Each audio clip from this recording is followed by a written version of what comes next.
को बाहर निकाला और आप पहुंच गए ऊपर। तो ये पायदार तरक्की नहीं है। सारे लोग आपसे नाराज हैं और अल्लाह ना करे जब आप फिर नीचे आए तो कोई हाथ पकड़ने वाला भी नहीं होगा। तरक्की ये है कि आप हाथ पकड़ के आगे बढ़ रहे हैं और आप किसी स्टेज पर पहुंचे तो आप ये देखें कि आपके साथ 4 लोग और भी तरक्की किया कि नहीं। यानी मेरे साथ जिन्होंने काम शुरू किया था वो भी ऊपर गए कि नहीं। यानी मेरे अगर 10 ग्रेड बढ़े तो उनके 5 बढ़े कि नहीं। और मुझे लग रहा है मैं अकेला 10वें में पहुंच गया, नीचे वाले साथी सारे सब छोड़ गए। तो दिस इज नॉट तरक्की, ये आपको बर्बाद कर देगी और फिर आप किसी और मैदान में तरक्की नहीं कर सकेंगे। हमने तो अमीर अहले सुन्नत से, दावत इस्लामी से यही सीखा अपने बड़ों से कि आप दूसरों को आगे बढ़ाएं, आपको आगे बढ़ने से कोई नहीं रोक सकता।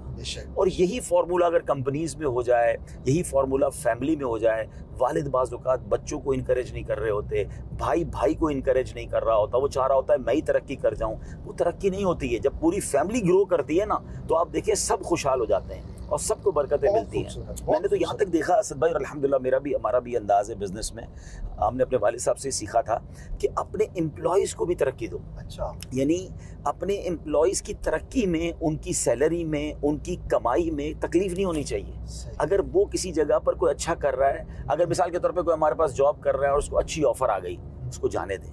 वो चाहता है मैं अपना बिजनेस करूं, उसको थोड़ा और सपोर्ट खुशी से जाने दें। उसको वो ना कहें कि हम तुम कैसे जा रहे हो। अच्छा, फिर अगर पॉसिबल है तो अपनी कंपनी में अपने कुछ अच्छे एम्प्लॉयज़ को पार्टनर बना लें।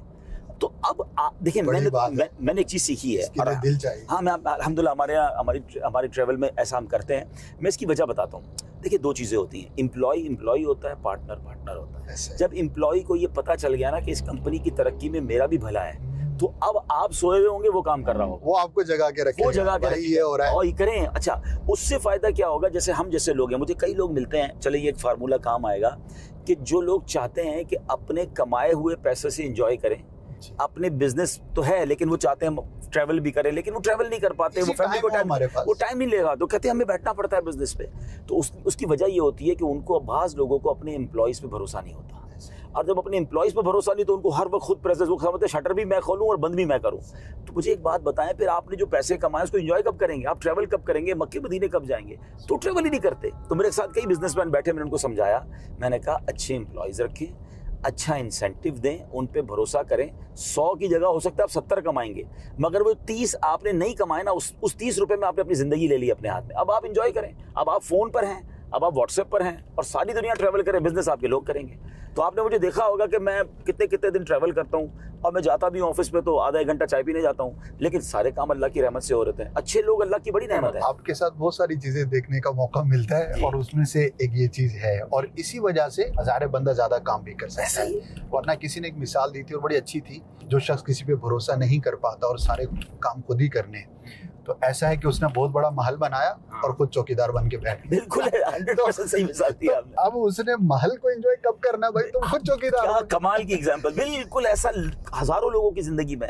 मैं नाम नहीं लेता शहर का वरना लोग पहचान जाएंगे। हमारे एक दोस्त हैं, उनका जनरल स्टोर है। अच्छा असद भाई माशाल्लाह करोड़पति है, और मैं जब भी जाऊँ ना रात को 2-3 बजे भी तो उनके जनरल स्टोर पर बैठे हूँ। अच्छा, मुझे बुलाते ही रात को 2 बजे थे कि आप कभी आए ना चाहे, तो मैं कहा घर कब जाते हो?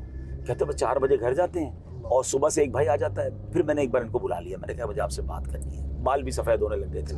मैंने कहा ट्रैवल कितना किया? कहते ट्रैवल कहाँ से करें, काम ही इतना है। अच्छा इतवार वाले दिन भी काम है। अब ये स्टोर वाले काम जो होते ना, मैंने कहा अल्लाह के बंदो इसलिए पैसे कमाए थे। तो बोले पॉसिबल कैसे? फिर मैंने उनको अपनी मिसालें दी। मैंने कहा अब थोड़ा सा प्लान करें। अच्छा, अब तो ये बातें तो मैं उस वक्त करता था जब ये सिस्टम कम आए थे, अब तो टेक्नोलॉजी इतनी आ गई है। अच्छा, अगर किसी को लग रहा होगा अब्दुल हबीब भाई का फार्मूला, ऐसा नहीं है। दुनिया के सारे बड़े बिजनेस, क्या मल्टीनेशनल कंपनियों का CEO हर ब्रांच पे जाके खड़ा होता है? 500 आउटलेट्स खुल गए फूड जो है वो चेन्स के, तो कौन मालिक कौन है पता ही नहीं है, सारा सिस्टम चला रहा है। तो यार इस पर खर्चा करें और अपने आप को इजी करें और फिर वो चौकीदारी से निकलें और उस महल के अंदर जाएं जो अल्लाह ने नेमतें दी हैं, उसको एंजॉय करें।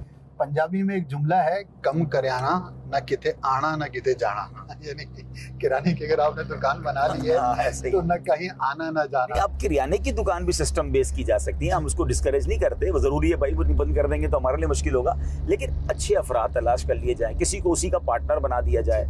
अच्छा, जब